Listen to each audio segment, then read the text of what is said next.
No, Biden's not done a bad job. Why do you think he has? What's so awful? What's so awful? Are you kidding me? How dare you say that?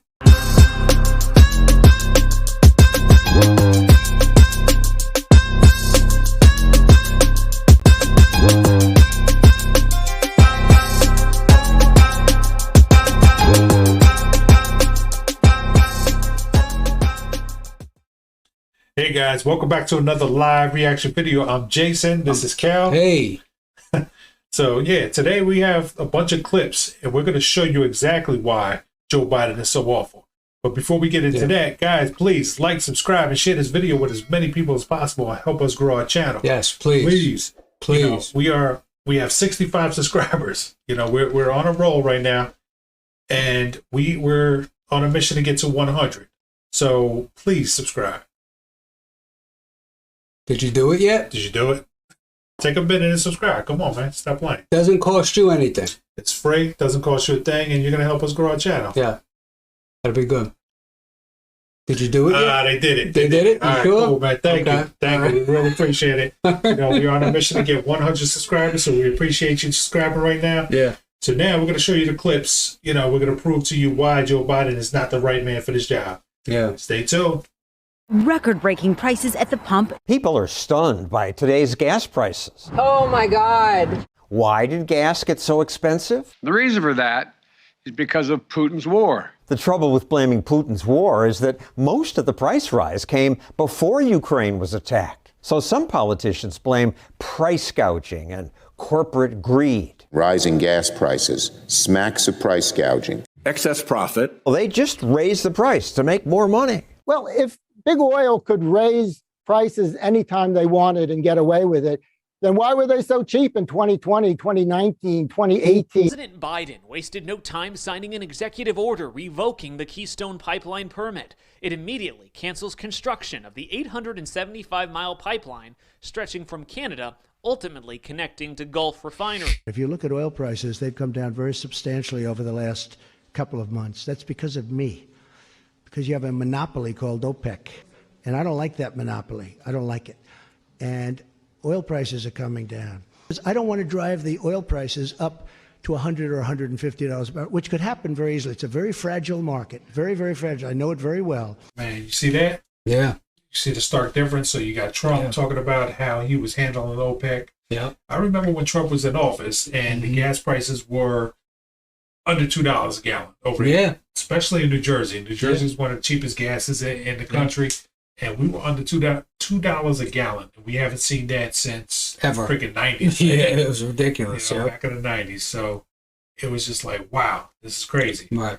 And Biden comes in day one. He signs that executive order, shut down the Keystone Pipeline. But they were also doing business in Russia. So for Trump to be called a Putin apologizer or whatever, you know, they took their business over there and they started getting all of our oil from Russia as opposed to right here in America. And blaming Russia for everything that goes wrong in America. So, you know, I can't believe that. This is what they do. This is what Biden does. This is what all the Democrats do. They always have somebody to blame. Yeah. If you didn't kill our production in America, gas prices wouldn't be. But here's the main thing that I figured out, and this happened during the Bush years. Anytime that the price of oil goes up to ridiculous heights, there is a war. That is the prerequisite to war. So they knew they were going into Ukraine, and they knew that this whole thing was going to happen. So they were planning this war a long time ago. So that's how you know. Anytime the gas prices go up crazy, war is on the horizon. And that's how they fund their wars. Make no mistake, President Biden's precipitous decision to withdraw from Afghanistan created that debacle. The events of this weekend mark an unmitigated disaster, not only for Afghanistan, but also for the U.S. and the free world. We were leaving Afghanistan with dignity and strength. Biden left in shame and defeat. A defeat like this country has never suffered before. This month marks the 2-year anniversary of the most embarrassing event in the history of our country, Joe Biden's disastrous surrender in Afghanistan. This was one of the horrible, horrible events in our country's past, leaving thousands and thousands of Americans behind. We don't even know the number. 13 dead warriors, hundreds of civilians killed and horribly wounded, including soldiers beyond the 13 soldiers that were so badly wounded.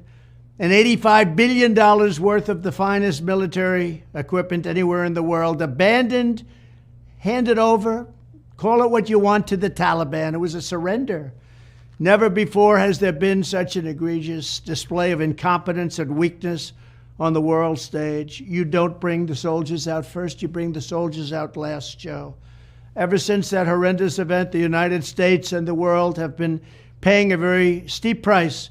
Russia took one look at Joe Biden's impotent and pathetic performance and decided to invade Ukraine. He would have never done it while I was president. Wouldn't have happened. China is now threatening Taiwan. Iran is on the cusp of a nuclear bomb, and American allies around the globe are doubting American strength and cozying up to the Chinese Communist Party. It's impossible to overstate the scale of the military, diplomatic, and geopolitical disaster created by Joe Biden's Afghanistan catastrophe.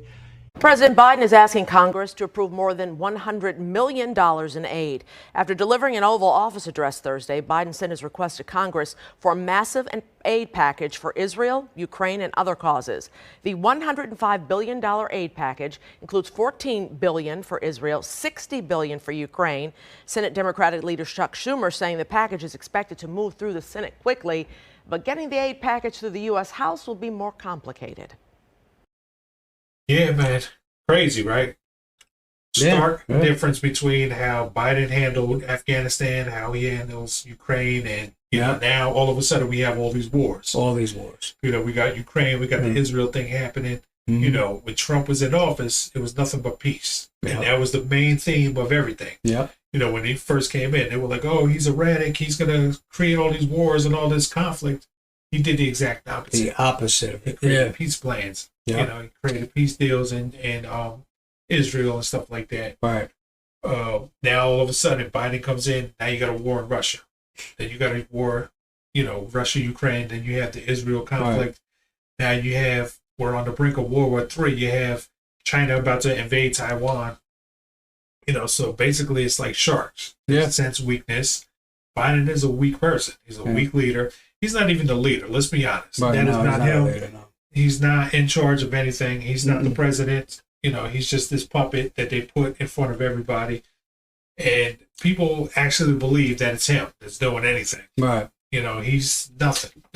he's a you ever seen Weekend at Bernie's? Yeah. That's him. Yeah. And these guys are holding this dead guy up. And they're propping him around. And there's actually people out there that believe that this is the president. He can't do anything. But anyway. No. So Afghanistan, that debacle was crazy because they left $85 billion worth of equipment behind. You know, tanks, brand new ammunition, all that type of stuff. They had 13 soldiers killed in that. And they left thousands of Americans stranded and couldn't get out of the country. All because he wanted to rush and he did things backwards. Right. You know, you don't take the military out first. They're the last ones to go. Right. He took them out first and withdrew them and left all the equipment there. They also had a lot of Afghanistan people fighting with the Americans. They left them there too. They left them high and dry. Yeah. So there were promises made to the Afghanistan people for their safety, and Americans just picked up, left, and they were just left in a vacuum, basically. Yeah. So that was a huge, huge blunder on his behalf. Big time. So now we're going to look at, you know, some more clips of how he's handling the economy and the soaring prices around, you know, around our country and how it's impacting people on a daily basis. Yep. The Biden administration is ramping up pressure on food retailers to lower prices. A White House analysis revealed shoppers are paying much more for groceries right now. The president is accusing corporations of ripping people off and playing Americans for suckers. News for Jack's Tark. Miners here now. Tark, you spoke with some in our community today as they were grocery shopping. Yeah, you know, we all experienced it and remember it during the COVID pandemic. The rate of inflation skyrocketing. And over the years and months after the COVID pandemic, the prices of things like cars and clothes, they've dropped. But according to the White House, the price of groceries has remained sky high. We're tired of being played for suckers. And that's why we're going to keep these guys, keep on them and get the prices down. President Biden promising to provide relief for American families at the grocery store, taking aim at corporations he says are continuing to artificially inflate their prices. The White House saying while inflation has dropped overall from 9.1% in June of 2022 to 3.4% in December of last year, essentials like bread, cheese, milk, and meat remain overpriced. For all we've done to bring prices down, there are still too many corporations in America ripping people off. Price gouging. The White House didn't name any specific companies, but according to recent data released by Reuters, grocery giants Walmart, Kroger, and Albertsons are bringing in a 20+% gross profit margin, which is in line with profits before the COVID-19 pandemic. Grocery prices have jumped by 25% over the past 4 years, which has outpaced the overall rate of inflation of 19% during the same time period. So I don't know about you, man, but to me, that last segment really hits home when they're talking about the price of everything, the groceries. Yeah. Because it's not just the groceries. Everything went up everywhere you go. I know. We go to the restaurants. Yeah, we just went. I mean, I live in a different state, but I came to another state, and the same exact meal that I eat in my state, I went to the other state, and it was like $15 more. Yeah, it's crazy, man. Yeah, it was $15 more. $15 more. So I was with you. We got 2 club sandwiches, 2 drinks, and some onion rings. And it was like a $50 bill. We were like, are you kidding me? Plus the tip. Then we had to give a tip as well. $50 base price. And yeah. it was just like, are you kidding me for some sandwiches? No, this is insane. Yeah. So everything went up, man. And it's not just that. Think about rent. Oh. For those people that are out there in the rental market, they didn't buy their house back in the 90s or early 2000s where the prices were normal. Yeah. And you're a renter now. It's insane. Yeah. I'm just looking at stuff in New Jersey, like small little cities. First of all, Jersey has one of the highest taxes in the country as far as like property taxes. Yep. But, factor in like a small little 3-bedroom, 2-bath row home. They're going for like $2,000 a month. I know. And it's like, are you insane? When I rented one of those, it was $800 a month. Man. So everything went up. So people have every right to be outraged with what's going on in this country right now. And the people that are Democrats that don't see this, they must have a lot of money. Right. Because the average person definitely notices when they go to the grocery store that, hey, man, I used to buy bacon for this price and now it's ridiculously high. So people are actually having to make choices. Like, hey, man, I might have to do without this certain thing because that's crazy. Man, it's insane. Like your dollar goes nowhere. So my question is, though, did the price of everything go up? Or is it the value of the dollar went down so much because of all the money printing, inflation, that our dollar is not worth what it was? I definitely don't think it is. No. It's unsustainable. Yeah. And this country is on the verge of collapse. And the only person that's talking about saving this country is Donald Trump. Seriously, man. He is. Like these other guys, they're talking about printing more money for Ukraine. They want to send more money out to Israel. They want to bring in these migrants and pay for their whole ride here. Come on, man. That makes me sick. Yeah. They got prepaid debit cards. They're coming into this country.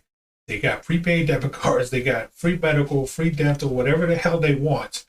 And average American citizens are sitting here like, hold up, I can't afford to, go out and get groceries. I can't afford my rent and stuff like that. And there's no programs, nothing for Americans. No. So something definitely has to give. Yeah. And America's on the brink of either collapse. Yeah, collapse. Or revolution. Revolution. And I'm not talking about violent revolution. I'm talking about getting rid of the corruption, getting rid of whatever it is. And we know what it is. We just can't say it here on YouTube, but we know who's in charge of, the reason why that this country is the way it is. Yep. And it has to do with a centralized, yes, you could say a centralized bank, right? Centralized bank and the centralized intelligence. Yeah, the intelligence and all that stuff. And the people that are, there's one person, I won't say that person's name, but he's always around politics still. He's always around the president right now too as well. And I believe it's that person who's still running the country, to be honest with you. What does it rhyme with? What does it rhyme with? You can't really say it. I'm not going to say his name because I don't want to get demonetized on this channel, but, I mean, that's who's really running the country. And the Joe Biden thing is just, he's just a patsy. It's just a sham. Yeah. So don't be fooled by that. But I don't understand how people, especially Democrats, would actually it would come out of their mouth that Joe Biden is doing a good thing. He's doing a good job. I don't see it. And you know what? If I would have seen it, if I do see it, I would be honest about it and be like, yeah, you know what? He's doing good. No way, man. Everything is terrible because of that certain person. And and if they start doing small little things to make it seem like everything is not as bad or as doom and gloom, don't take that Band-Aid as a fix, like they're doing something. They're doing that because we're in an election year. Right. It's an election cycle. So if gas prices start going down, that's because we are in an election year. Right. If, all of a sudden they want to start doing something about the border, it's because it's an election year. So guys, stop being fooled by these stupid tricks. Yeah. So our audience, all 5 people that are watching this video, we know that you're not you're not on that side that believes everything that's coming out of the mainstream media and stuff like that. But, we got to open our eyes and see what's happening. This country is on a downward spiral. Yeah, and if we don't change it right now, we're done. And it's happening fast and it's happening now. And we have to stop fighting amongst ourselves. So all the stuff that they're putting out there, that last clip that we showed where, he declared, what did he declare? Easter transgender day or something like that. That's a distraction. Yeah. All right. That is something to get people up in arms and like, how dare you? Yeah. How dare you? Insult a Christian or a Catholic holiday. Right. Don't be fooled by that. They're doing this on purpose to get you up in arms. Yeah. Right? And that's not what this is about. We need to unite as opposed to constantly fighting and doing stuff like this. So just be attentive. Vote your conscience, but stop voting for people that have no good intention for this country. I think 99% of the people that run for office do not have that for us. Yeah. They care about the money that they're going to make, and that's it. And that brings me to my next point. It was like, stop being committed to a party. Yeah. Party means nothing. No. Democrat, Republican, they all are corrupt. There's so many corrupt people on both sides of the aisle. You have to look at the content of what these people are saying. Yeah. So if somebody's talking about, they want to keep this border open and they want to make it easier for people to come into this country illegally, that is not a person that has your best interest at heart. And and you gotta figure out why they're doing it. Right. Why they're doing these things to us. Why are they telling us these things and doing the opposite? Exactly. If they're treating you like a third-rate citizen, they don't care about you. They don't care about our country. And if they're voting for war as opposed to peace, and they want to spend more money in another country, that means they're laundering that money. A lot of the money that goes to these countries, billions and billions of dollars, it comes right back to them. Yeah. In another form, and at the expense of the taxpayer. And the people who get the money are not just Republicans or Democrats. It's both of them. It's both of them, and it's the people above them. Yeah. We have a shadow government. We have people in this country that are running these politicians. Yeah. These politicians are just people in our foreground. Yeah, the people that we see in here. But they're puppets. They're all. But here's the thing, too, though. To always try to remember this is that we're not Republicans. We're not Democrats. We're Americans. That's what matters the most. So I don't hate Democrats and I don't hate Republicans or whatever, but I just don't like people who are dishonest with us and destroy us, because that's kind of what they're doing. So that's it. Just tell the truth. So the fake news media has to go. But anyway, we did a lot of ranting and raving, but with the clips that we showed you today, do you guys feel like Joe Biden is up for the job to be reelected as president, reelected as president of the United States again. What do you think? I can't. The only reason why I would say yes, he probably will win is because they opened up the border and brought millions and millions of people in who got citizenship the first day they crossed the border. I don't understand that. That just sticks in my craw big time. I don't like that. But that's the way that they're going to cheat this time. Last time it was COVID. This time it's going to be that. All right, we'll see. So guys, stay tuned. Please like, subscribe, and share this video with as many people as possible. Yes. And also leave in the comments. We want to hear from you. Yeah. Let us know what we're doing good, where we can improve. Please like, subscribe, and share. Again, please. Please. All right, guys. We'll see you in the next video. Take care. All right.